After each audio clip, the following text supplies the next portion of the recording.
처음이라 인사를 드립니다. 말씀을 좀 나누려고 하는데요. 제가 마치 그 세바시 세상을 바꾸는 시간인가요?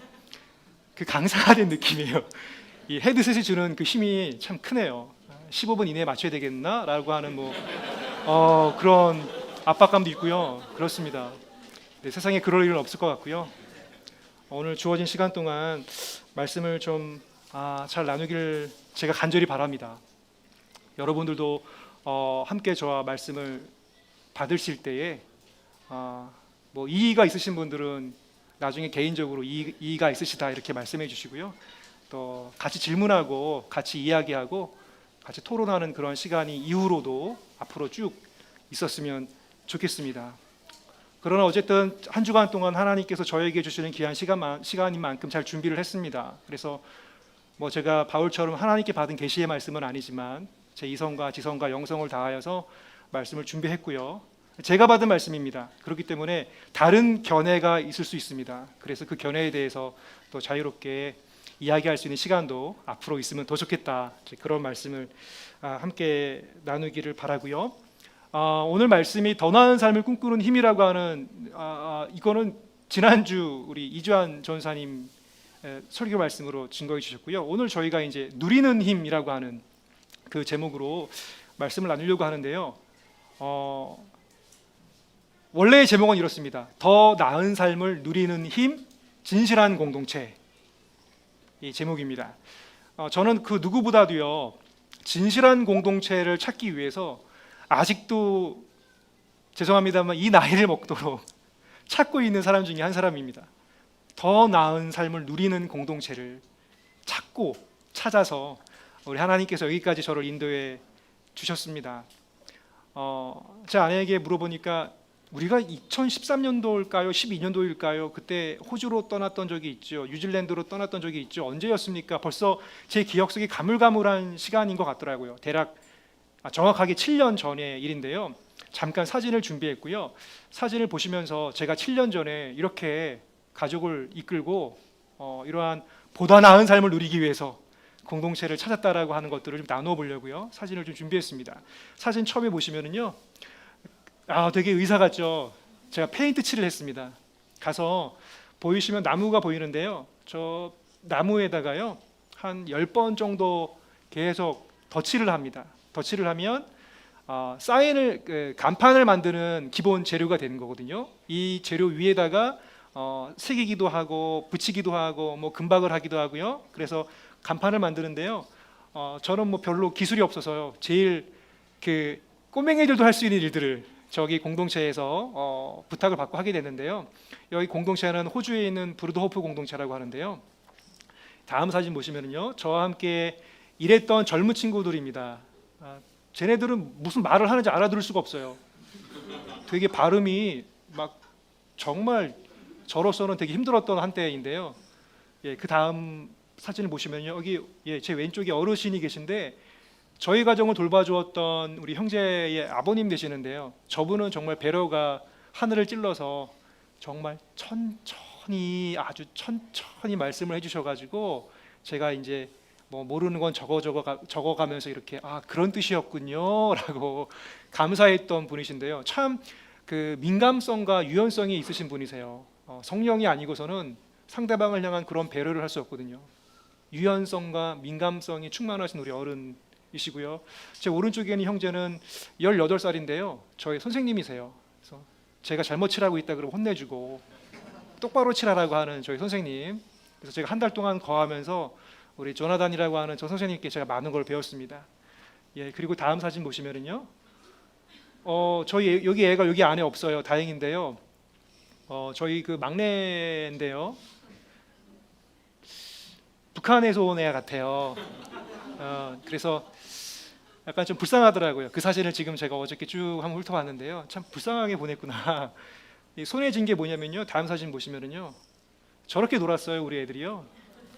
도끼 들고 놀아가지고요. 여기 좀 큰 애는 여기 안에 있는데요. 참 우리 안타까운 동포 북에서 온 그런 친구들처럼 그 호주라고 하는 곳에서 또 거의 사막 근처까지 들어갔었거든요. 낮에는 너무 건조하고 덥고 밤에는 춥고 그래서 참 힘들게 지냈던 그런 기억들이 있습니다. 예, 다음 사진 볼까요? 예, 여기 이제 떠나오기 이틀 전에 저희 옆에 집과 옆에 집이 또 이어져 있거든요. 통로로 이어져 있는데요. 우리 애 아줌마, 김치 냄새 되게 싫어하는 애 아줌마, 저희 뒤에 이렇게 검정색 이렇게 수건 쓰고 계신 분이고요. 유한에스 아저씨인데요. 저 아저씨는 이제 그 목축업을 하시는 분이세요. 저분 덕택으로 세상에서 제일 맛있는 스테이크를 제가 먹었던, 입에 들어가면 녹아 사라지는 스테이크를 제가 처음 먹어봤던 그런 기억이 있습니다. 저하고 저희 이렇게 가족들이 있고요. 머리를 닦고 긴 치마를 입는데요. 저기 큰 애가 티에라는 아이인데 저희 필리비를 되게 좋아했어요. 잘 봐주고. 그래서 옛날에 한국으로 돌아와서도 필리비의 입에 테라 이런 티에라라는 그런 이름을 계속 저희 필리비가 부르길래 야, 참 사랑의 힘이다. 나이 차만 극복하면 되는데 그렇지가 않아가지고. 다음 사진 좀 보여드릴게요. 예, 이 사진은 제가 뉴질랜드에 머물렀었을 때인데요. 오클랜드에서 차로 한 40분 거리에 두루리라고 하는 지역인데 이제 그곳에서 또 저희가 시간을 보냈고요. 여기서는 제가 꿈에 그리던 로망, 목수를 도와주는 보조로 가서 이렇게 허물어져가는 집을 수리했던 일들을 좀 했습니다. 예, 다음 사진을 보겠습니다. 예, 우리 두루리라고 하는 커뮤니티는요, 지금은 많이 쇠락해 있지만 제가 가기 전에는요, 세 가정이 모여서 하나의 공동체를 이루었어요. 한 가정당 3세대가 모여 살았습니다. 그래서 할아버지 할머니, 저희 부모 세대가 있고요, 자녀들이 있고요. 한 집이 모이는데요, 이게 한 집이야, 한 교회야. 어마어마한 숫자로 생육하고 번성해서 땅에 충만해가지고 세 가정이 모이니까 교회가 되더라고요. 여기 다 찰 것 같은데요. 그래서 마지막에 저희 떠난다고 갑작스럽게 저희 어머님이 교통사고를 당하셔서 한 달 동안 사경을 헤매시다가 호주에 연락이 되어졌고요. 저희 제가 있던 커뮤니티에. 그리고 나서 이제 다시 제가 어쩔 수 없이 한국으로 들어왔는데요. 그때 이제 뉴질랜드를 마지막으로 방문해서 지내다가 갑자기 다시 이제 돌아와야 되는 상황에서 이게 제가 얘기하는 것 같네요. 제가 말을 잘 못하는데 뭘 그렇게 궁금한 게 많아가지고 질문을 하고 얘기하고 이제 그렇게 시간을 보냈던 것 같습니다. 한번 다음 사진, 예, 일단 여기까지만 보면 될 것 같고요. 그래서 제가 그 호주하고 뉴질랜드의 공동체를 방문하면서 역으로 질문을 많이 당했습니다. 어떤 질문을 많이 이렇게 당했냐면, 아니 왜 한국 사람이 그렇게들 여기에 이렇게 많이 오시냐?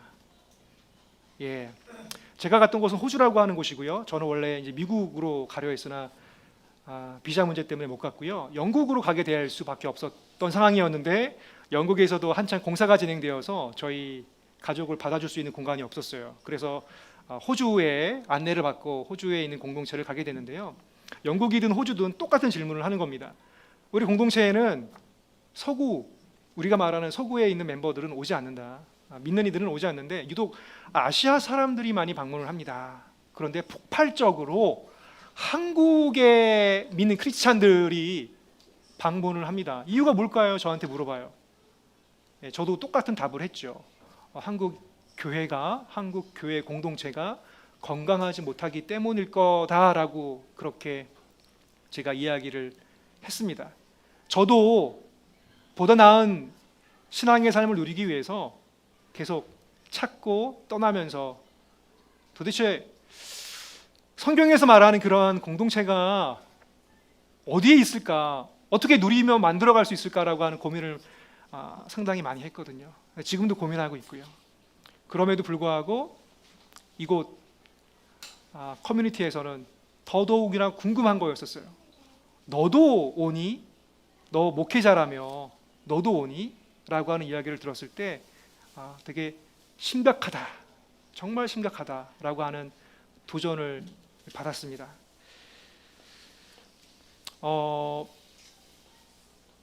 여러분들은 어떠세요? 꿈꾸는 교회까지 오셨는데요. 이 여정이 어떤 분들은 험난한 여정을 뚫고 여기까지 오신 분도 계시고요.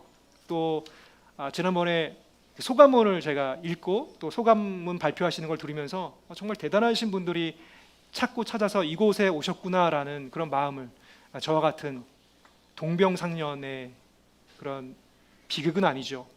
그런 마음을 같이 나누었던 그런 소감문이었던 것 같고요. 그런 시간이었던 것 같습니다. 오늘 우리가 잠깐 더 나은 삶을 누려서 진실한 공동체를 이루고 어떻게 우리가 서로 호흡하며 살아갈 수 있을까? 그거에 대해서 좀 몇 가지 이야기를 좀 나눠보려고 합니다. 오늘 특별히 먼저 뒤집어서요 17절, 18절 말씀을 거기에 제가 적어놓지는 않았는데요. 일단 17절, 18절 말씀을 읽고요 전체 한번 본문 말씀을 읽어보면 좋을 것 같습니다. 먼저 고린도전서 16장 17절, 18절 말씀을 읽겠습니다. 제가 먼저 읽겠습니다. 17절, 18절 말씀입니다. 나는 스데바나와 부드나도와 아가이고가 온 것을 기뻐합니다. 그것은 여러분을 만나지 못해서 생긴 아쉬움을 이 사람들이 채워주었기 때문입니다. 이 사람들은 나의 마음과 여러분의 마음에 생기를 불어넣어 주었습니다. 이런 사람들을 알아주십시오. 17절, 18절 말씀 잠깐 먼저 봤는데요. 이 사람들이 바울의 마음을 채워주었다라고 하는 거 하고요. 그 다음에 18절 말씀에 보면 마음에 생기를 불어넣어 주었다. 또 개역개정에는 아주 마음을 시원하게 해주었다라고 되어 있습니다.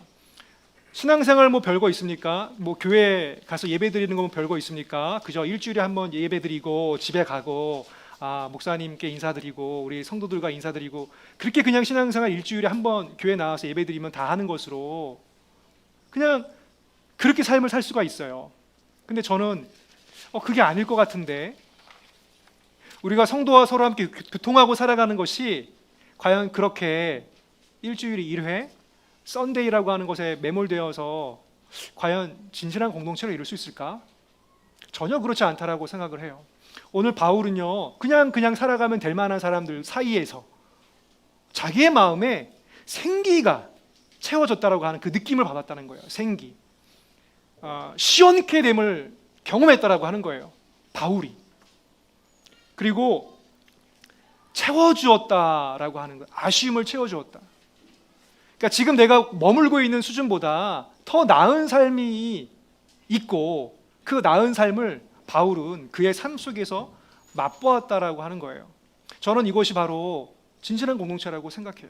저는 이것이 보다 나은 삶을 누리는 그 현장을 보여주었다라고 생각해요.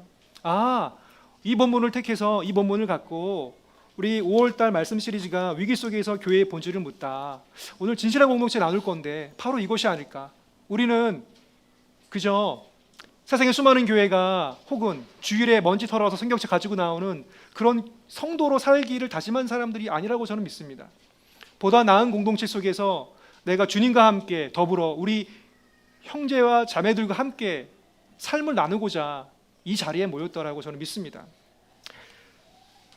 그 마음 담아서 우리가 한번 이제는 1절부터 같이 한번 말씀을 따라 읽어가 보도록 하겠습니다. 고린도전서 16장 1절로 12절 말씀 읽고요. 이어서 15절부터 20절까지의 말씀을 다시 한번 읽겠습니다. 시작. 성도들을 도우려고 모으는 헌금에 대하여 말합니다. 내가 갈라디아 여러 교회에 지시한 것과 같이 여러분도 그대로 하십시오. 매주 첫날에 여러분은 저마다 수입에 따라 얼마씩을 따로 저축해 두십시오. 그래서 내가 갈 때에 그제야 헌금하는 일이 없어야 할 것입니다. 내가 그리로 가게 되면 그때 여러분이 선정한 사람에게 내가 편지를 써주어서 그가 여러분의 선물을 가지고 예루살렘으로 가게 하겠습니다. 나도 가는 것이 좋다면 그들은 나와 함께 갈 것입니다. 나는 마케도니아를 거쳐서 여러분에게로 가겠습니다. 내가 마케도니아를 지나서 여러분에게로 가면 얼마 동안은 함께 지낼 것이고 어쩌면 겨울을 나게 될지도 모르겠습니다. 그 다음에 여러분은 내가 가려는 곳으로 나를 보내주시기를 바랍니다. 지금 나는 지나가는 길에 잠깐 들러서 여러분을 만나보려는 것은 아닙니다. 주님께서 허락해 주시면 얼마 동안 여러분과 함께 머무르고 싶습니다. 그러나 오순절까지는 에베소에 머물러 있겠습니다. 나에게 큰 문이 활짝 열려서 일을 많이 할 수 있는 기회가 왔습니다. 그러나 방해를 하는 사람도 많이 있습니다. 디모데가 그리로 가거든 아무 두려움 없이 여러분과 함께 지낼 수 있도록 보살펴 주십시오. 그도 나와 마찬가지로 주님의 일을 하는 사람입니다. 그러므로 아무도 그를 업신여겨서는 안 됩니다. 그리고 그가 내게로 돌아올 때에 그를 평안한 마음으로 지니게 해서 보내주십시오. 나는 형제들과 함께 그를 기다리고 있습니다. 형제 아볼로에 대하여 말하겠습니다.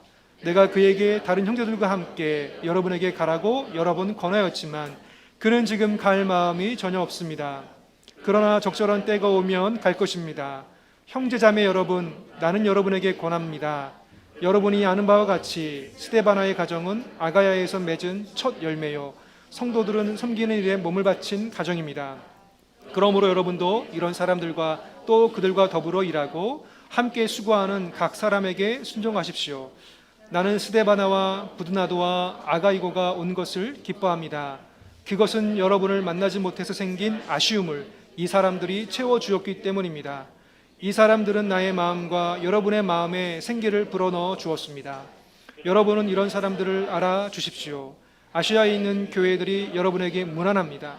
아굴라와 브리스가와 그 집에 모이는 교회는 다 함께 주 안에서 진심으로 무난합니다. 모든 형제 자매들이 여러분에게 무난합니다. 거룩한 입맞춤으로 서로 인사하십시오. 16장 거의 전체에 있는 장을 좀 추려서 읽었습니다. 길게 읽었는데요. 오늘 말씀의 어떤 배경이 되는 상황들을 좀 저희가 좀 미리 좀 이해를 해야 될 것 같아요. 당시에 아가야라고 아까 그 가정교회들을 소개하면서 아가야에 있는 이런 얘기가 나오거든요. 아가야가 그 로마 황제 클라우디우스라고 하죠. 그때에 만들어지고 세워졌는데, 로마는 로마 군병대죠. 군단이죠. 로마 군단. 로마 군단의 베테랑이라고 하는데, 우리가 흔히 어느 기술의 최고의 경지에 오른 사람들을 베테랑이라고 하잖아요. 로마도 계속 세계를 정복하면서 베테랑들이 이제 쌓이게 되는 거죠. 그리고 이 사람들이 퇴직을 해야 되는 거예요. 퇴직을 하려면 자리를 마련해 주어야 되는데, 그래서 마련해 준 자리가 아가야라고 하는 자리입니다. 아가야라고 하는 곳에 베테랑들을 많이 이주시키고요. 그래서 이 아가야에 도시들이 세워지는데, 아가야의 주도가 바로 이 고린도라고 하는 곳입니다. 그런데 이 아가야는 황제에게 속한 속주가 아니고 원로원에 속한 속주였어요. 그러니까 원로원 그룹에서 아가야에 있는 사람들의 영향을 미치고요, 영향을 받게 되어 있는 거죠. 그러면 이 고린도라고 하는 지역은 흔히 말하는 원로원의 영향을 받고 원로원의 귀족들이, 정치가들이 그 사회를 이끌어가는 그런 리딩 그룹들이 되어서 이 고린도가 그 아가야에 있는 그 모든 상황, 그 정치적이고 사회적인 상황이 맞물려 갈 때 그 두 가지, 제가 말이 꼬이네요. 첫 번째는 그 원로원 그룹의 영향을 받았다라고 하는 거, 그리고 또 하나는 그 원로원 그룹들이 사회에 형성하는 다양한 제도 중에서 후원자 제도라고 하는 그런 제도를 우리가 이 말씀을 읽을 때 먼저 좀 염두에 두고 읽어야 될 것 같습니다. 오늘 일단 그걸 염두에 두고서요, 말씀을 좀 보면은요, 오늘 말씀을 통해서 우리가 보다 나은 삶을 누리기 위해서, 우리 공동체가 진실한 공동체가 되기 위해서 이 말씀 속에서 우리가 무엇을 찾아내고 발견하고 우리 삶 가운데 그렇게 살 수 있을까? 저는 첫 번째, 보호의 의무를 다해야 된다라고 하는 말씀을 함께 나누고 싶습니다. 보호의 의무를 다해야 한다. 제가 적절한 단어를 후원이라고 하는 단어를 사용할까 하다가 당시의 제도가 후원 제도였기 때문에 그 제도 자체의 그 단어 그대로 후원을 쓸까 하다가 고민을 좀 많이 했어요. 그래서 후원이라고 하는 그 제도와 좀 차별화된 저희 믿는 이들의 제도는 그래도 보호로 얘기를 좀 해보는 게 낫지 않을까라고 해서 제가 보호라고 하는 단어를 좀 사용했습니다. 여러 가지 보호의 의무 중에 저는 첫 번째, 영적 지원을 해야 된다라고 오늘 말씀을 통하여서 많이 공감하게 되었습니다. 성도를 위해서 매주 첫날에 헌금을 하라라고 바울이 말씀하고 있습니다. 그러니까 지금으로 말하자면요, 매주 첫날이라고 하는 것이 주일이 되거든요. 주일에 헌금을 해라. 여러분, 헌금하기 위해서 주일에 모이는 건 절대 아닙니다. 우리가 헌금하려고 주일에 모이는 게 아니고요, 예배를 드리며 헌금을 하는 겁니다. 근데 바울은 고린도 교회에게 뭐라고 얘기하냐면 매주 첫날에 모여라라고 합니다. 왜 매주 첫날에 예배에 모여야 하는가? 지원 당사자나 지원 금액이 중요해서가 아닙니다. 먼저 뭘 하기 위해서요? 예배하고 기도하기 위해서입니다. 예배는 우리 하나님께 올려드려야 하는 것이고요. 기도는 지금 바울이 먼저는 갈라디아 교회에도 요청을 했습니다. 지금 예루살렘 교회가 너무 힘들어하고 있다. 그리고 글라디우스 황제 때에 기근이 닥쳐왔기 때문에 전 지역에 있는 교회들이 상당히 힘들어하고 있었습니다. 예루살렘 교회뿐만이 아니고 그 지역에 있는 팔레스틴 지역과 지금 바울이 머물고 있는 이 아가야, 아시아 이렇게 사역하고 있는 현장 가운데 세워진 수많은 교회들도 더불어서 여러 가지 어려움에 직면해 있었습니다. 그러면 바울은 뭘 먼저 주문했냐 하면 매주 첫날에 모이기를, 당연한 거 아닙니까? 예배 드리는 자들에게 먼저 모이십시오라고 했습니다. 저는 이 본문을 보면서 영적인 지원, 우리가 서로서로의 진실한 공동체 안에서 힘을 내며 살아가기 위해서 필요한 거 뭘까? 우리가 손쉽게 할 수 있지만 하기 어려운 게 뭘까? 바로 영적으로 도와주고 영적으로 후원해 주는 겁니다. 이거야말로 당연한 진리이죠. 그런데 너무나도 쉽지가 않다라는 것을 왕왕 느낄 때가 있습니다. 본문 3절에서 이렇게 말하죠. 너희의 은혜를 예루살렘으로 가지고 가라라고 말합니다. 너희의 은혜를 예루살렘으로 가지고 가라. 왜 바울은 은혜라고 말했을까? 그냥 연보라고 얘기하던가 구제 헌금이라고 얘기하던가 그러면 되잖아요. 근데 철저히 영적인 의미가 들어가 있다라고 하는 겁니다. 이건 은혜다라고 하는 겁니다. 이건 은혜다. 영적인 시각으로 바라보지 아니하면 이건 그저 헌물일 수가 있고 돈일 수가 있어요. 그런데 먼저 바울은 뭘 중요하게 여겼냐면 모든 것 앞서 영적인 지원이 있어야 된다라고 하는 것을 바울은 우리에게 보여주고 있습니다. 은혜, 너희는 모은 헌금을 가지고 가라, 그렇게 얘기하지 않았어요. 은혜를 가지고 가라. 이 은혜는 같은 어원을 가지고 있죠. 선물을 가지고 가라. 이 선물은 무슨 선물이겠습니까? 사랑의 선물입니다.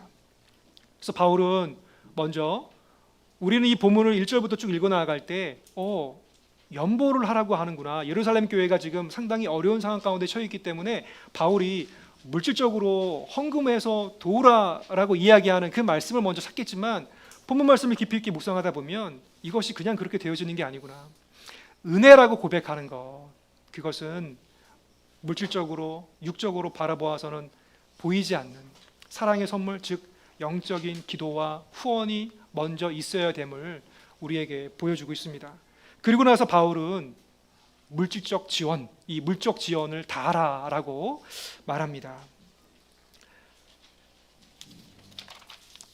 사도행전 11장 27절로 30절 말씀을 보면요, 그 무렵에 예언자 몇이 예루살렘에서 안디옥이 내려왔다. 그 가운데 아가보라는 사람이 일어나 성령의 감동을 받아서 온 세계에 큰 기근이 들 것이라고 예언하였다.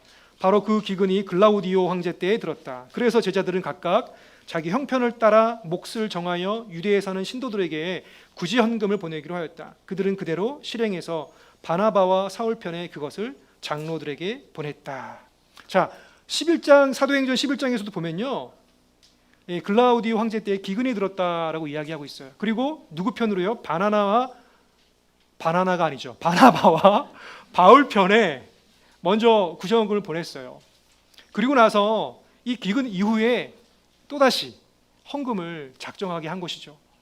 처음에는 갈라디아 교회에게 먼저 작정했고요. 바울이 고린도전서를 쓸 때에 분명히 이렇게 나와 있죠. 내가 갈라디아 교회에 먼저 말한 것처럼 너희도 이렇게 준비해라 라고 하면서 고린도 교회에도 헌금을 준비하라고 얘기를 합니다.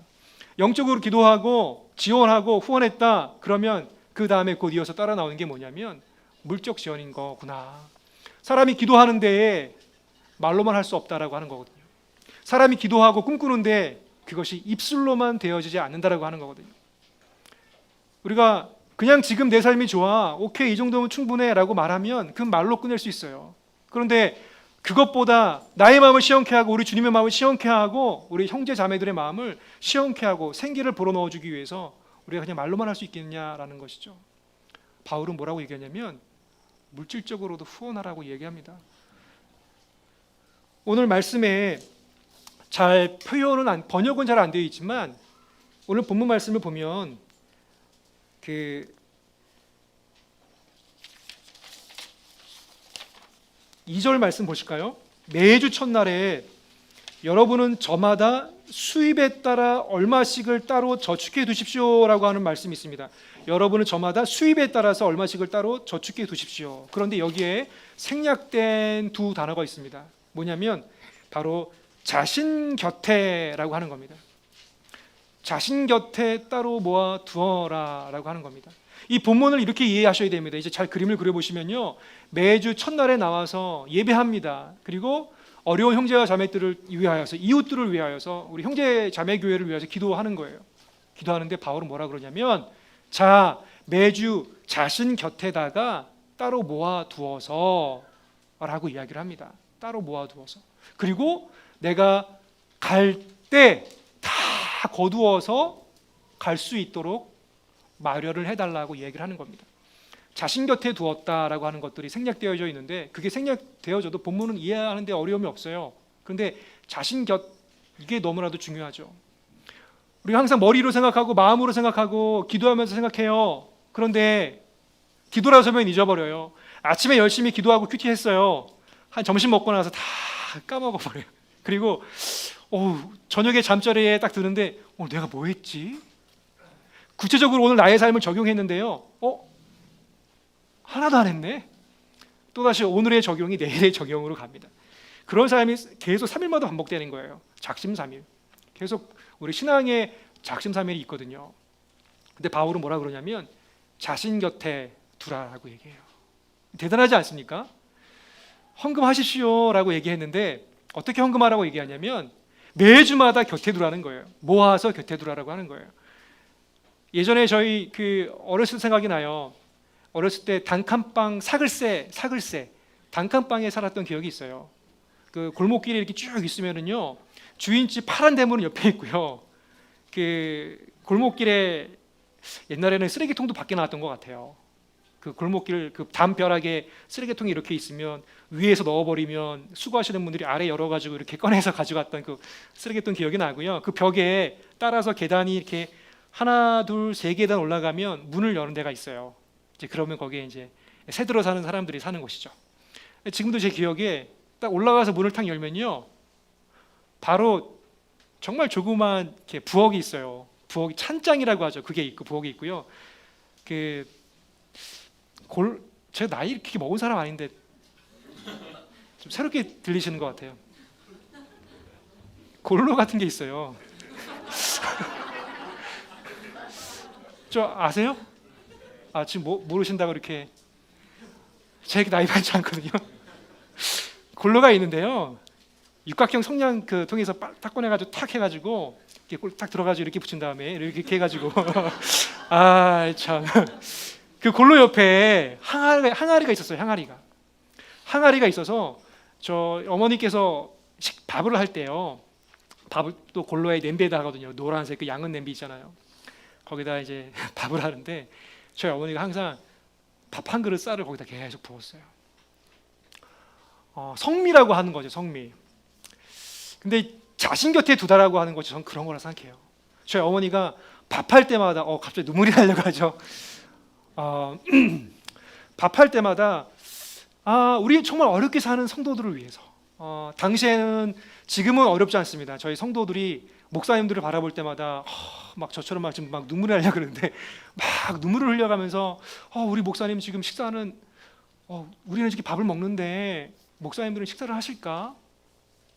제 어린 기억에도요, 당시에 담임 목사님이 예수님보다 더 심했어요. 40일 금식을 밥 먹듯이 하시는 분이셨어요. 저희 어머니는 늘 걱정이신 거예요. 우리 목사님이 이거 식사를 하셨나? 걱정이 되시는 거예요. 그러니까 저는 뭘 그렇게 걱정을 해? 나도 커서 목사해야 되겠다. 그 어머니가 걱정하시잖아요. 얼마나 좋을까? 저희 어머니가 이렇게 걱정을 하시는데 형편이 더 좋으신 그런 좋은 집에 사시는 분들은 더 걱정하시나? 막 저는 어린 마음에 그런 생각 되게 많이 했었어요. 자신 곁에 두었다라고 하는 거. 바울은 고린도 교인들에게 이렇게 얘기한 거예요. 주마다 모아라. 그리고 자신 곁에다 두고서 정말 너희 마음이 그렇다면, 너희가 그렇게 기도했다면 그렇게 드려라. 그런데 그게 정말 쉽지 않다라는 걸 제가 어른이 되어보고 또 자녀를 키우면서 많이 알게 됩니다.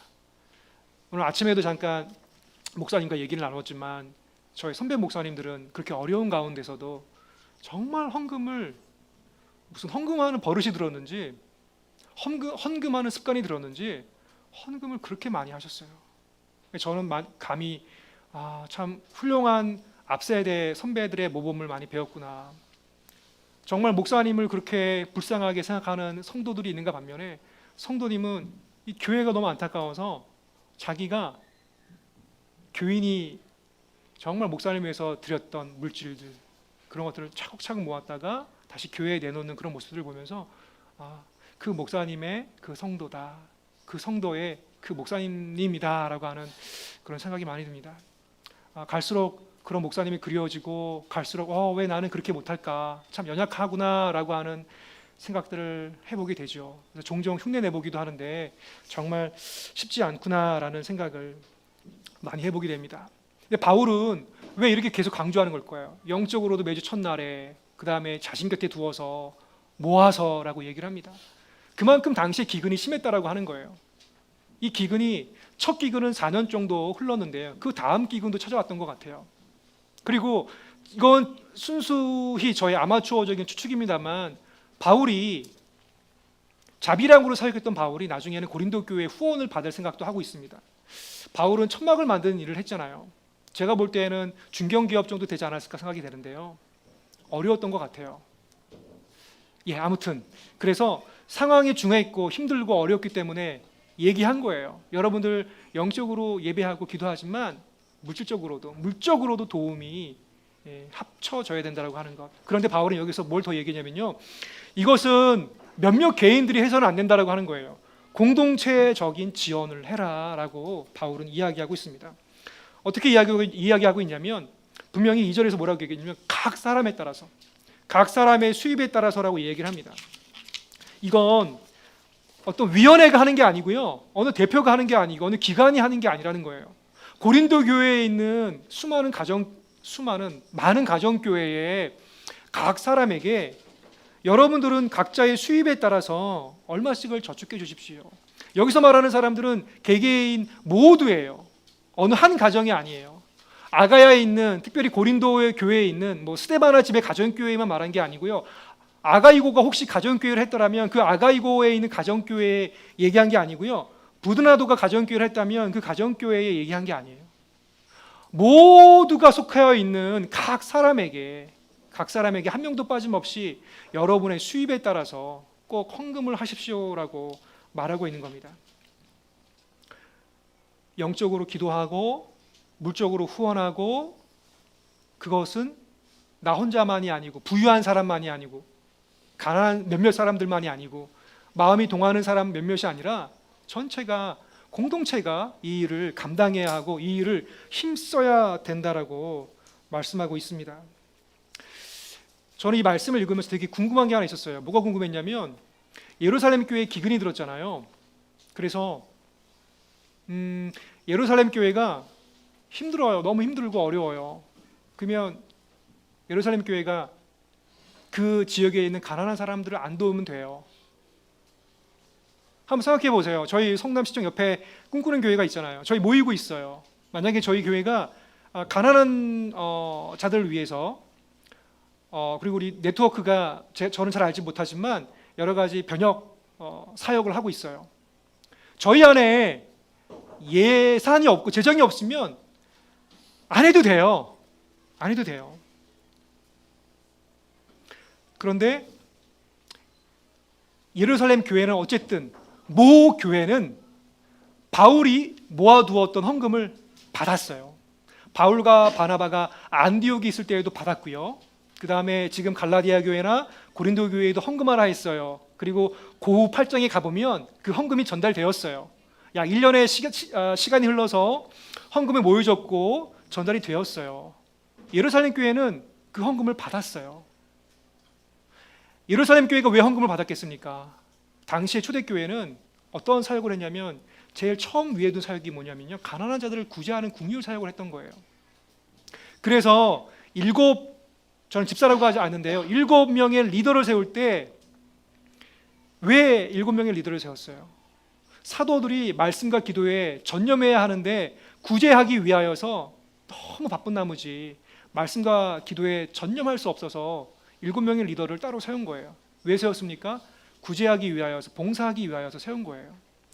예루살렘 교회는 그 교회의 사명, 존재의 이유가 뭐냐? 가난한 자가 없도록 그 지역을 돌보는 사역을 감당했다는 거예요. 그런데 돈이 없어요. 기근에 들었어요. 예산이 없잖아요. 안 하면 되잖아요. 그런데 예루살렘 이 모 교회는 바울을 통하여서, 바나바를 통하여서, 수많은 믿는 이들을 통하여서 물질을 받고 그 물질을 자기 안에다가 넣어둔 것이 아니고요, 당시에 있는 가난한 사람들을 위하여 풀러 헤쳐서 흘러가게 했다라고 하는 거죠. 그래서 공동체적으로 서로를 지원하는 것이 중요하구나. 한 개인이 지원하는 게 아니에요. 공동체가, 우리가 너무 힘들다, 우리가 고생스럽다. 왜? 교회의 존재, 교회의 사명을 감당해야 되는데 그 사명 감당하기 위해선 물질이 필요한데, 복음 사역도 기도를 하는 거 아니지 않습니까? 선교사 파송하려면, 거점 교회를 세우려면 뭐가 필요하겠어요? 물질이 필요하잖아요. 더 솔직하게 얘기하면 재정과 예산이 필요하잖아요. 누군가의 주머니에서 나와야 되지 않겠습니까? 그런데 이걸 그 공동체에 지원해 주기 위해선 그 공동체도 요청하는 거예요. 그러면 그 공동체는, 한 공동체가 그 공동체를 책임지는 거예요.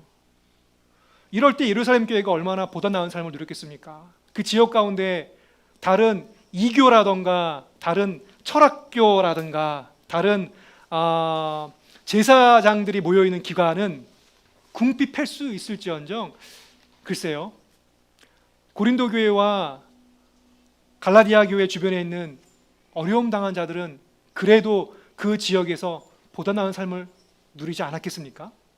더더군다나 예루살렘 교회는 더 그러지 않았을까요? 그래서 저는 이 말씀을 보면서 공동체에서 보다 나은 삶을 누린다라고 하는 것은 서로 상호간의 요청이구나라는 것을 깨닫게 됐어요. 내가 누군가에게 후원해주고 지원해주고 기도해주고 그거 공동체를 하는 건데, 역으로 더불어서 우리는 받아야 될 마땅한 권리도 있더라고요. 내가 그거 안 받으면 교회 사명 제대로 감당 못하거든요. 그걸 받아서 우리 교회가 더 많은 사역을 감당할 수 있거든요. 근데 너무 어려워졌어요. 그럼 어떻게 됩니까? 받아야죠. 감사히 받아야죠. 그리고 그걸 흘려보내야죠. 잘 흘려보내야죠. 그래서 오늘 저는 두 번째 말씀, 우리에게는 보호받을 권리가 있구나. 우리가 진실한 공동체의 회원입니까? 멤버들입니까? 그러면 권리를 행사하셔야 되는 거예요. 저희 교회가 힘들어요. 저희 가정교회가 어려워요. 혹은 다른 지역교회가 어려워요. 요청할 수 있는 거예요. 오늘 첫 번째, 영적 도움을 받아야 된다라고 제가 말씀을 한번 제목을 달아봤습니다. 왜 영적 도움일까? 바울이요, 고린도 교회에 편지를 쓰는데 참 바울은 글을 정말 잘 쓰는 것 같아요. 바울은 정말 글을 잘 써요. 제가 바울의 설교를 들어본 적이 없어서 모르겠는데요, 바울 서신을 읽으면 읽을수록 참 바울은 어떻게 말을 그렇게 돌려서 잘 표현하지? 그러니까 제가 돌려서 표현한다고 얘기를 많이 듣거든요. 저도 말을 잘하는 것 같아요. 그런데 바울은 제가 읽어보면 읽어볼수록 바울을 닮아가야 되겠다, 이렇게 말을 곧바로 안 하고 돌려서 표현해도 다 전달이 되는구나. 그 5절과 9절 말씀인데요, 5절과 9절 말씀 보시면요, 나는 마게도니아를 거쳐서 여러분에게로 가겠습니다. 내가 마게도니아를 지나서 여러분에게로 가면 얼마 동안은 함께 지낼 것이고 어쩌면 겨울을 나게 될지도 모르겠습니다. 그 다음에 여러분은 내가 가려는 곳으로 나를 보내주시기를 바랍니다. 지금 나는 지나가는 길에 잠깐 들러서 여러분을 만나보려는 것은 아닙니다. 주님께서 허락해 주시면 얼마 동안 여러분과 함께 머무르고 싶습니다. 그러나 오순절까지는 에베소에 머물러 있겠습니다. 나에게 큰 문이 활짝 열려서 일을 많이 할 수 있는 기회가 왔습니다. 그러나 방해를 하는 사람도 많이 있습니다. 이 말씀을 읽었어요. 자, 이 말씀을 읽고 나면 정리가 빨리 안 돼요. 바울 서신의 특징이에요. 정리가 안 돼요. 좋은 얘기를 막 했어요. 근데 하나로 무슨 얘기를 했더라? 정리가 안 돼요. 줄을 긋고 중심 단어를 찾아내야 돼요. 바울은 이게 목표였구나, 목적이었구나 라는 걸 알게 되면 어떻게 이렇게 말을 잘하지? 이렇게 글을 잘 쓰지? 그런 생각이 들 때가 있어요. 그러니까 저는 한마디로 얘기하면요, 바울이 이 얘기를 왜 했냐면요, 나 도와달라고 하는 얘기예요. 나 선교 사역을 계속 감당할 텐데 좀 도와달라는 거예요. 내가 지금 마게도냐를 지나서 다음 선교지로 갈 텐데 그 전에 고린도에 있을 거야. 그 두 가지 부탁인 거죠. 첫 번째는 뭐예요? 내가 고린도에 있는 동안 날 먹여 살려라. 두 번째 부탁은 뭐예요? 고린도에 있다가 다음에 가는 것도 내가 가는 게 아니에요. 이건 되게 우리 순회 부흥사들이 잘 쓰는 말이죠. 주님이 지금 명령하신 거예요. 나를 가라고 하셨어요. 그러면 여러분들 헌금하셔야 됩니다 라고 하는 거예요. 제가 지금 여기 머물러 있다가 주님께서 길을 열어주시면, 허락해 주시면 내가 그쪽으로 갈 테니까 그쪽으로 가서 선교할 때에도 저를 좀 도와주십시오 라고 하는 게 5절부터 9절까지 있는 말씀의 내용이에요. 그냥 이런 거죠. 그러니까 저 같은 사람이 이렇게 얘기해요. 좀 도와줘, 내가 갈 테니까. 내가 또 다른 계획이 있을 수도 있어. 그건데 바울은 주님께서 허락하시면, 주님이 길을 열어주시면 그 이후의 선교 사역과, 내가 지금 마게도니아 지역에 있는데 여기를 지나서 너에게 갈 거야. 그러면 여기 머무는 동안 도와주었으면 좋겠다 라고 하는 거죠. 여러분 혹시 목사한테 돈 빌려준 적 있으세요? 우리 최원환 목사님 돈 빌려준 적 있으세요? 저기 은중 목사님 빌려 본 적 있어요? 돈 고개를 떼먹는 거 아니? 저는 한 번도 돈을 빌려본 적이 없거든요. 근데 이렇게 요청은 요즘 해보기는 해요. 예, 요청은 해보기는 해요. 좀 됐어요. 1년 전부터 요청을 하기 시작했어요. 그리고 한 2주 전에 저도 기도 편지라는 걸 써봤어요. 바울체로. 연락이 왔어요. 8통을 보내드렸는데 2분에게 연락이 왔어요. 주님께서 길을 열어주시면 제가 이런 사역을 하고자 하는데 저에게 이게 부족합니다 라고까지만. 도와달라는 얘기를 제가 굳이 할 필요가 없잖아요. 왜요? 도와달라는 거니까. 기도 편지잖아요. 여러분 이게 제가 이따가 말씀드릴 센스예요. 이걸 캐치하셔야지 여러분은 영적으로 민감성이 있는 거예요. 유연성이 있는 거예요. 바울은요 아주 꼼꼼하게 자기의 상황을 설명하고 있는 거예요. 내가 지금 어느 한 지역에 머무르고 있고, 에베소에 머무르고 있고, 아니죠. 어디죠? 제 정신이 없네요. 그리고 마게도냐를 거쳐서 여러분에 가겠다. 그리고 내가 다음번에 이 사역지로 갈 거다. 다 이렇게 얘기해 놓고 있어요. 그리고 여러분이 날 도와주셔야 되는데 이거는 동시에 일석이조죠. 기도해 주셔야 됩니다, 여러분. 기도 꼭 해주셔야 돼요. 기도해 주셔야 돼요. 근데 제가 머물러요. 다음 지역에 가서 선교 사역을 해요. 그러니까 여러분 물적으로도 저에게 좀 도움을 주셔야 돼요 라고 하는 간곡한 표현인 겁니다. 왜 바울이 텐트 잘 만들어가지고 여태까지 잘 살아왔잖아요. 브리스가와 아굴라와 함께 동종업종을 같이 협력관계에서 열심히 천막 만들어서 열심히 일했어요. 근데 바울이, 저는 이렇게 생각해요. 당시에 기근 때문에 그레코 로마 이 시대의 모든 경제 상황이 어려웠다라고 생각하고요. 지금처럼 경제 불황이라고 생각해요. 그래서 바울이 그 일을 하는 데 있어서 큰 이윤을 냈을까? 브리스가 아굴라도 마찬가지였을 거라 생각해요. 그리고 또 한 가지는 뭐냐면, 또 한 가지 나머지 이유가 있다고 한다면, 바울은 늘상 다른 복음, 즉 헬라 시대에 그 율법과 긴장 관계에 있는 이 그리스도의 도, 예수의 도, 그러니까 율법의 조문과 이 계명에 따라서 무언가 교회를 세우려고 하는 이 히브리파 사람들과는 달리 바울은 나는 내가 벌어서 내가 열심히 섬기고 있습니다라고 하는 이 자비랑 목회가 심각한 도전을 받았다라고 생각해요. 아니 베드로 같은 사람도, 베드로 사도도 열심히 후원을 받아가지고 교회 사역을 감당하는데, 선교 사역 감당하는데, 이 바울은 사도가 아닌가 봐. 똑같은 사도가 아닌가 봐. 바울은 뭘까? 당시에 순회하는 많은 철학자들이라든가 설교가들은요, 아까도 제가 얘기했지만 고린도 지역, 뭐 로마 전체가 마찬가지겠지만 후원 제도가 있어요.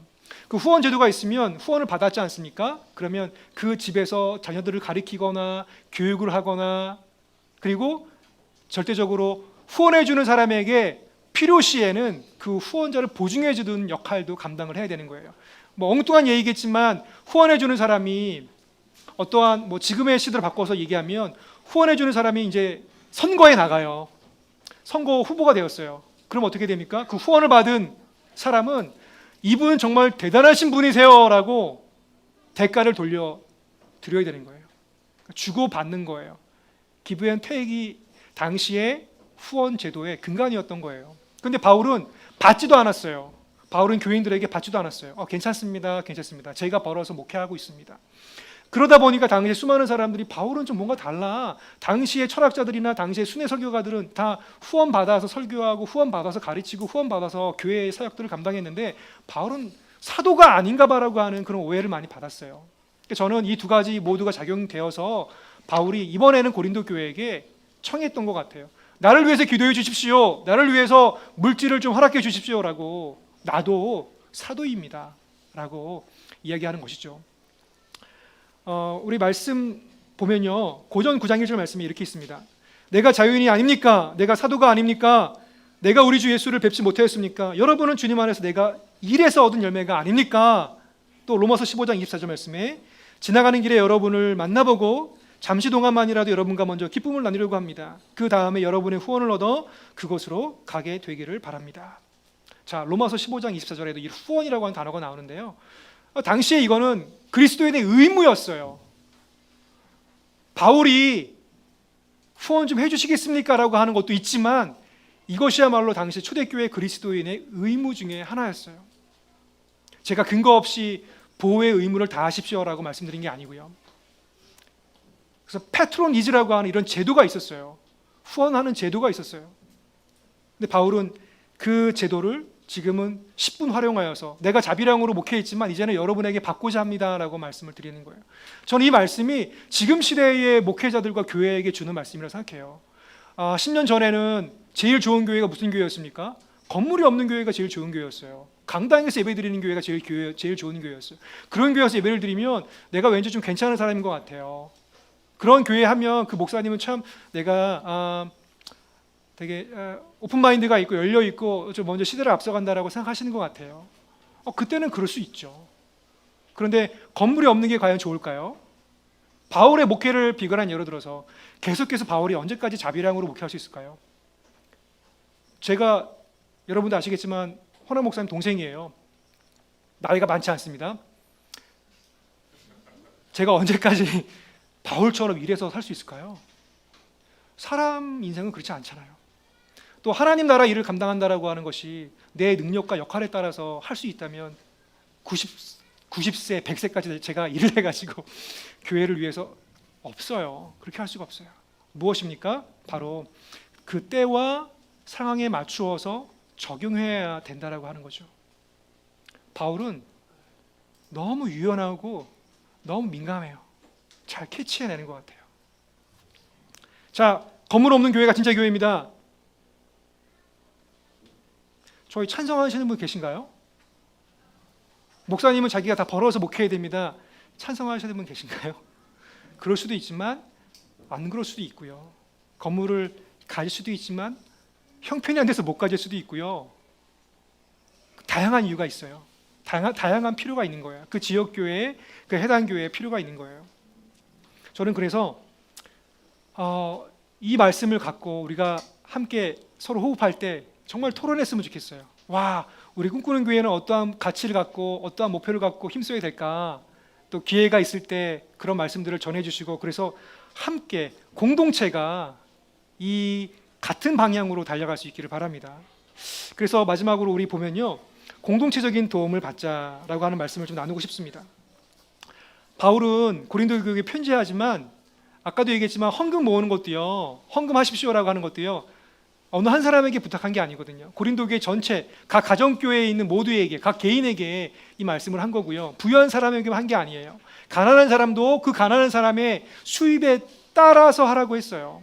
돕는 것도 마찬가지예요. 공동체가 돕는 거, 이거는 어느 한 개인이 도와서는 안 되는 거예요. 저희가 정말 우리 꿈꾸는 교회는 좋은 전통이 있는데요. 지정 헌금이라고 하는 제도가 너무 좋아요. 또 저도 다른 지역교회 있었지만 그 지역교회도 목적 헌금이라는 게 있었어요. 이게 뭘 말하냐면요, 헌금처럼 사용되어지면 참 감사한데요, 헌금이 아니고 물질이면요, 이 물질이 개인에게 1대1로 전달되어지면요, 그 개인은 그 물질에 묶이게 되어 있는 거예요. 매이게 되어 있는 거예요. 제가 나도 꿈꾸는 교회를 통해서 3번의 헌금을 받았어요. 어떤 분이 기도하시다가 저의 국률함을 보시고 헌금하셨어요. 제가 물어봤어요. 어떤 분이 헌금하셨어요? 라고 물어봤어요. 궁금했어요. 감사하다는 말씀을 꼭 표현하고 싶어서요. 그런데 안 가르쳐 주시더라고요. 이게 좋은 거예요. 안 가르쳐 주시더라고요. 왜요?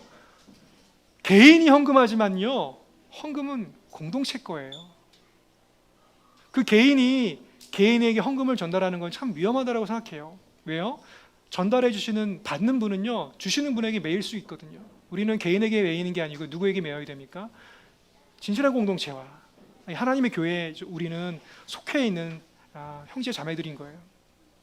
그러니까 보다 나은 삶을 누린다라고 하는 것은 공동체와 함께하는 거예요. 이 물질도 내 것이지만 내 것이 아니라 누구 것입니까?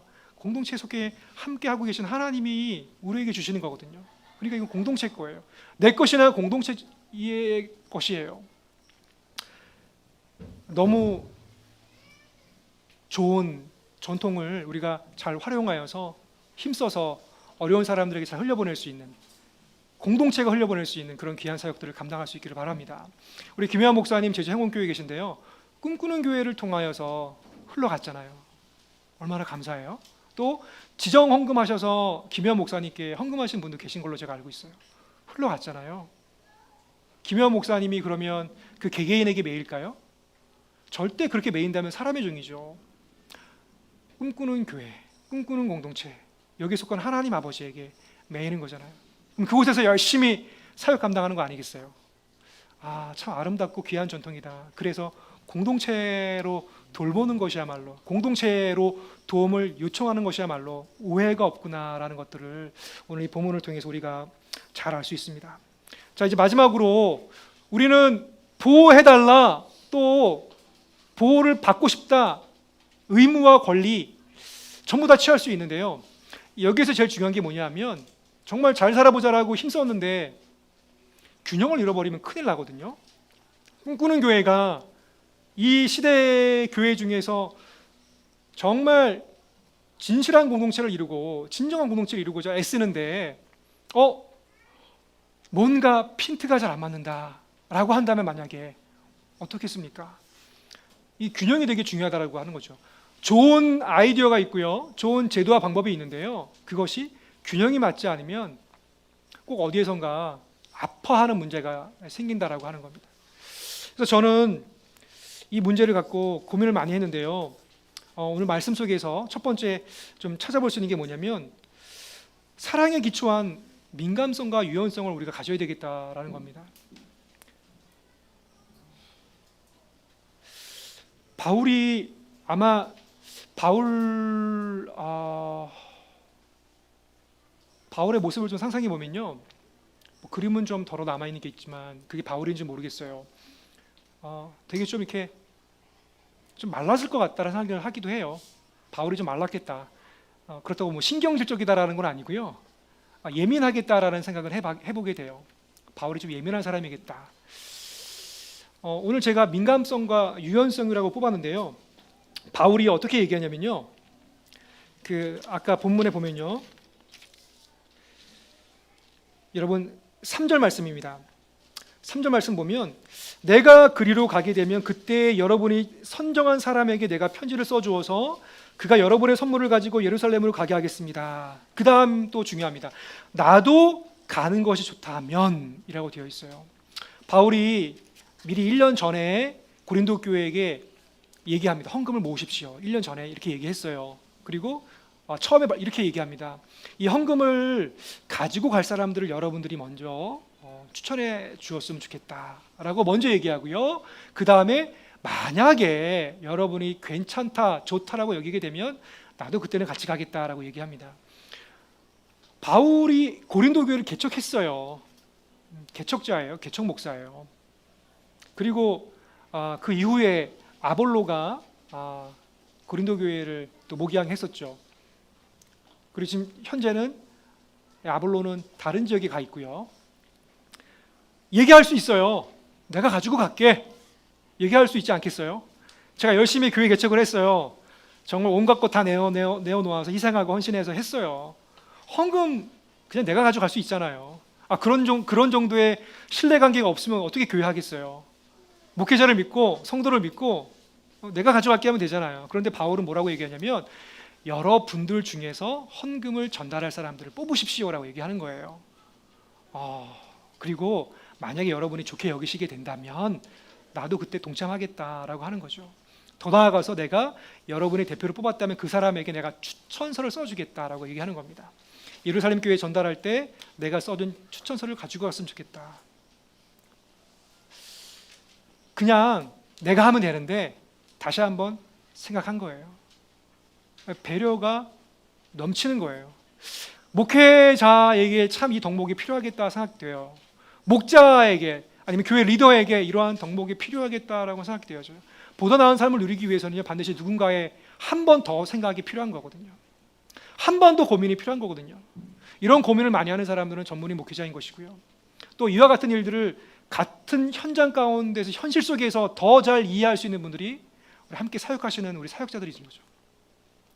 이렇게 서로가 민감하게 교류하지 못하면 교회는 어느 한 곳이 막히게 되거나 어느 한 곳에서 아파하는 소리가 들린다는 거예요. 내가 할 수 있는데 나는 가한데 혹여나 다른 오해가 생길 수 있다라고 하는 거, 바울은 그거 충분히 예상한 것 같아요. 가뜩이나 바울이 사도권의 위협을 당하는 그 순간, 위기의 순간이거든요. 즉 목회자를 믿지 못하는 그런 시간이거든요. 그 시간에 바울은 괜한 오해를 만들지 않았어요. 그리고 먼저 배려하고 먼저 부탁했어요. 그러면서 유연성을 발휘한 거죠. 주인의식이 전혀 없는 것, 주인 노릇하지 않았다라, 그러니까 주인의식에 주인 노릇하지 않았다라고 하는 거죠. 내가 주인이 아니구나. 이 교회는 하나님의 교회인 거예요. 공동체가 세워진 거거든요. 그럼 바울 혼자 자지우지할 수 있는 곳이 아니거든요.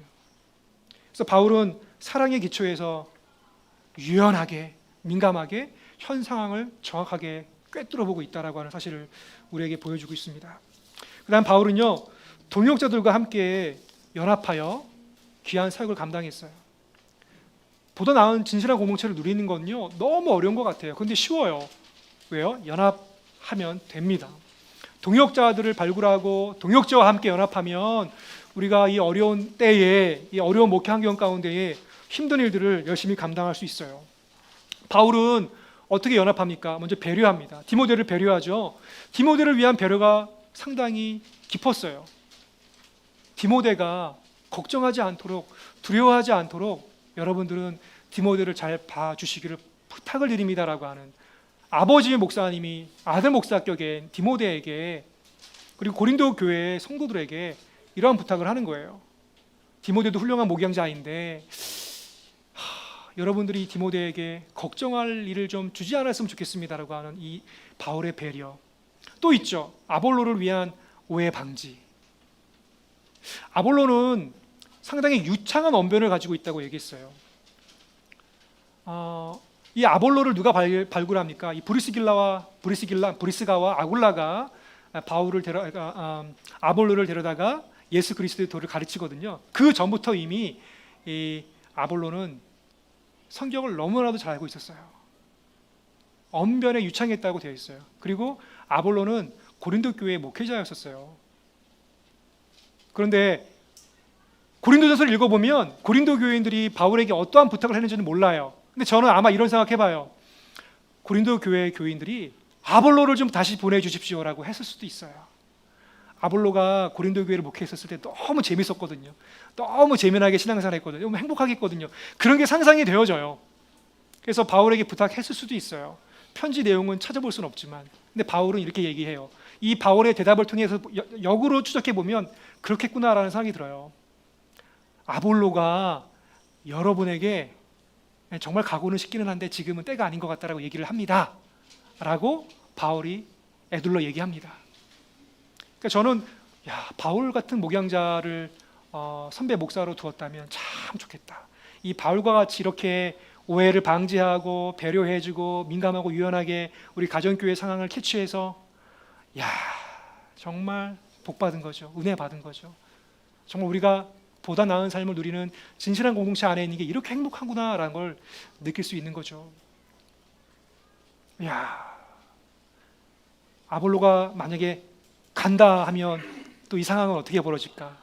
그런데 선배 바울이 먼저 잘 얘기를 합니다. 내가 아볼로에게 여러 번 얘기했는데 아직 아볼로는 갈 때가 아닙니다 라고 이야기를 합니다.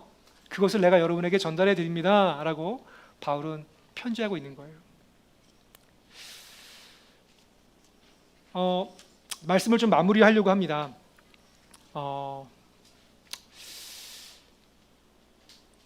이 고린도전서 16장이요. 읽어보시는 대로 족족 아시겠지만 되게 산만해요. 그리고 마치 이 표현이 안절부절하고 있는 아버지와 같은 느낌이 있어요. 어머니와 같은 느낌이 있어요. 막 헤어지기 전에 야야야 애들 잘 챙기고 뭐하고 좀 잘해라 이렇게 하면서 헤어질 때 부모님들이 인사하는 거 있잖아요. 저는 이 16장을 읽으면서 그런 걸 많이 느꼈어요. 바울이 할 말은 엄청 많은 거예요. 그래서 서두가 지금 막 이렇게 두서가 없는 거예요. 이 얘기했다 저 얘기했다, 또 고린도 교회가 물어본 것도 있고 답해주고 무엇에 관해서는 막 답해주다가 갑자기 디모데를 잘 챙겨라, 그 다음에 아볼로는 가려고 한다 막 얘기를 하는 거예요. 그러니까 부모님들이 우리 자녀들한테 걱정이 너무 많아가지고 그러면 안 된다, 그렇게 해라, 이렇게 저렇게. 바울의 막 사랑이 여러분 막 느껴지시죠? 막 고린도전서를 읽으면 바울의 사랑이 느껴져요. 저도 그래서 지금 막 두서없이 한 거예요. 이 사랑이 좀 전달되십니까? 바울이 장난 아니에요. 할 말은 무진장 많아요. 아마 고린도전서를 계속 썼으면 30장 계속 가지 않았을까요? 그런데 바울은 서로 무난하라고 마지막으로 권면하고 마쳐요. 서로 무난하십시오. 서로 무난하십시오. 저는 우리 가정교회가 서로 무난하는 가정교회가 되면 참 좋겠다. 그러면 보다 꿈꾸는 교회가 더 진정으로 진실한 공동체가 되겠다라는 묵상을 하게 됐어요. 이건 저의 고백인데요. 제가 1월 달인가에 왔죠. 1월 달에 왔던 것 같아요. 근데 왔는데 저는 가정교회에 소속되어 있지는 않았었고요. 왔는데 가정교회만 알아. 가정교회만 아는 거예요. 어느 한 가정교회는 너무 친밀한 거예요. 또 이쪽 가정교회는 너무 친밀한 거예요. 제가 딱 왔어요. 저는 가정교회의 사이에 있었어요. 제가 말씀을 읽어 내려가면서 서로 무난하는 게 되게 그렇게 중요하겠구나. 뭐 거룩한 입맞춤으로 할 필요는 저희는 없잖아요. 그런데 바울은 많은 사람들을 소개해주고 인사하거든요. 누구가 여러분에게 인사합니다. 안부를 구합니다. 저는 이게 너무 좋았어요. 제가 이렇게 왔는데요. 제가 새로 왔어요. 여기에 동탄가교가 있고요. 여기에 제가 잘 모르잖아요. 가교가 있어요. 여기 뭐 서연의 가교, 분당 가교 이렇게 쭉 있어요. 근데 가교 안에서는 상당히 친밀하고 깊어지는 관계로 나아가고 더 그 간극이 더 넓어지고 커져서 문정가교가 있고 분당가교가 있는데 서로 상통하는구나, 서로 연결되어지는구나 라고 하는 무난하는 힘이 있다면 더 좋겠다. 제가 몰라서 하는 이야기입니다. 왜냐하면 이미 그런 모임을 하셨을 수도 있는데 몰라서 하는 얘기니까요. 과감하게 하는 겁니다. 그래서 그러한 서로 무난하는 힘이 정말 적지 않구나, 크구나라는 걸 느낍니다. 그래서 오늘 말씀을 통해서 저는 우리 꿈꾸는 교회, 특히 가정교회야말로 더 나은 삶을 누릴 수 있는, 제가 그동안 찾았던 정말 성경에 입각하여서 건강하게 교회를 세우고 모든 성도가 함께 하나님의 나라를 꿈꾸는 가치를 갖고 함께 공동체를 세워나가려고 하는 특별히 이곳에서 함께하는 이 가정교회야말로 저는 진실한 공동체를 답보하는 꿈꾸는 교회의 희망이자 뿌리라고 생각이 되어집니다. 그리고 이곳 안에서 우리가 공동체로 살아내지 못한다면 교회가 정말 하나님이 기뻐하시는 교회가 될까? 절대 그렇지 않다라고 생각합니다. 그런 교회를 우리가 잘 살펴가고 살아낼 때 하나님께서 우리 모두를 정말 웰빙 신앙생활할 수 있는, 보다 나은 삶을 누리는 공동체로 살아갈 수 있는 그러한 곳으로 우리를 인도해 주신다라고 믿습니다. 오늘 우리 잠깐 1분 동안 함께 묵상하면서 다소 두서없이 전해드렸지만 여러분 잘 정리하셔서 하나님께 간절히 기도하기를 원합니다. 하나님, 보다 나은 삶을 누리고 싶습니다. 보다 나은 공동체 가운데 거하고 싶습니다. 제가 무엇을 어떻게 하면 좋겠습니까? 저에게 부족한 것들이 있습니까? 저희 가정교회가 더 물적, 영적, 공동체적으로 감당해야 될 큰 그릇들이 있습니까? 작은 그릇들이 있습니까? 무엇입니까? 우리가 잠잠히 1분 동안 묵상하며 기도하겠습니다.